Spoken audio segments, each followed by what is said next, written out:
Hello snowboarders of the internet, I'm your host Avran LeFeber, and in this video we're going to be reviewing the Capita Kazu Pro Snowboarder.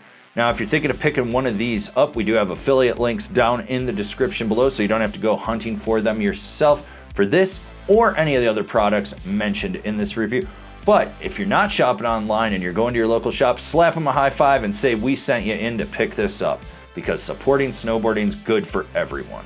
This board features Capita's Resort V3 directional camber profile. So what that is rocker in the tips, slightly set back camber through the middle of the board. Basically, it's cam rocker. So you're gonna get all that load, pop, snap, and drive of traditional camber underfoot, but you got that rocker in the tips that's gonna give you ease of entry in and out of turns, as well as more optimal powder float.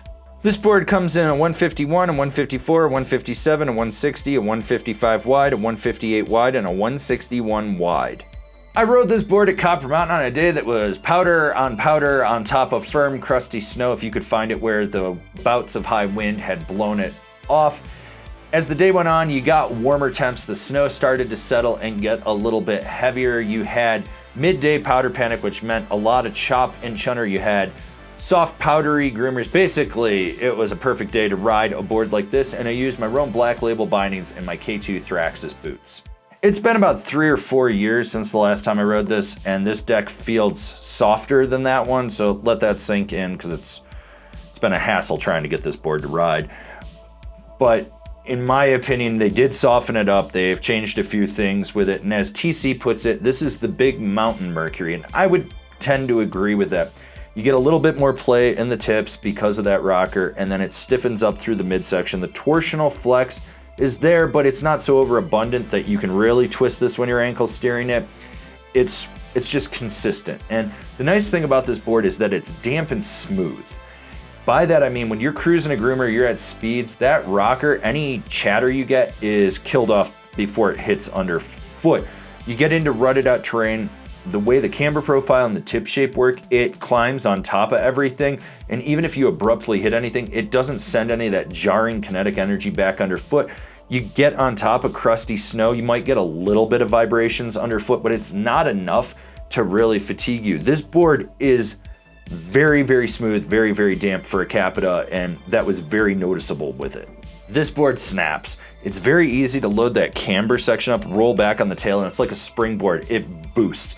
You're gonna be able to send a side hit, launch cat track, gap. You know, if you're hitting rollers and there's pow, you're gonna be able to porpoise out of the landing, get back on top, and pop again. Do not hesitate to send it with this board. All right, we're about halfway through this review. Why don't you go down, give it a thumbs up. You know you want to. Do it, I dare you. While you're down there, if you haven't already, subscribe, click the bell, get those notifications. That way you're not missing any of the programming we've got coming out for you.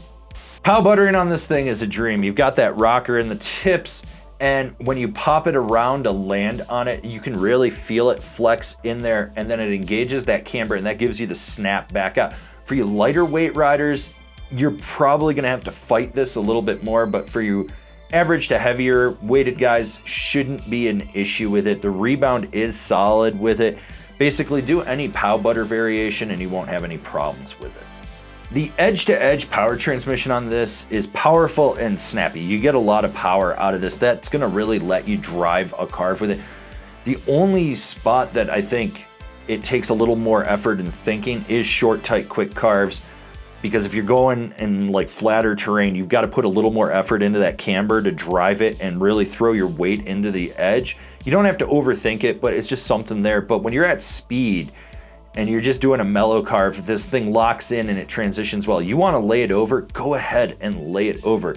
This thing is great on edge, and to go back to the stability of it, it's smooth when you're even in like chopped out terrain and you're just trying to carve with it. Rider in mind. This is for the big mountain rider that wants freestyle versatility in their board. Something that they can drive hard with, but still play around when they need to. Like what we're doing over here? Want to support us further? Swing on over to Angry Snowboarder VIP and become a member. Sure, I could tell you more here, but I got a video over there that explains it so much better. This board is a lot different than the last time I rode it. In my opinion, it's more approachable. It's a better ride. It's more versatile. It's very smooth and damp on edge. And one of the things that I really like is where the camber comes down to the rocker in the tail. You can sit on that and throw a really wicked slash up. For the terrain I was on, this was the absolute perfect board that day, and I really was glad to have this. I wouldn't have wanted to be on anything else. Comparable boards: the Ravine Pro, the Borealis Artefact, the K2 Antidote. Recommended bindings: the Union Atlas Pro, the Jones Mercury, the Ride C8. All right, this has been my review of the Capita Kazu. This took a few years to finally get on the new model. That was a struggle, but here we are. Hopefully you enjoyed it. If you didn't, go watch one of our other videos. I dare you to. You won't.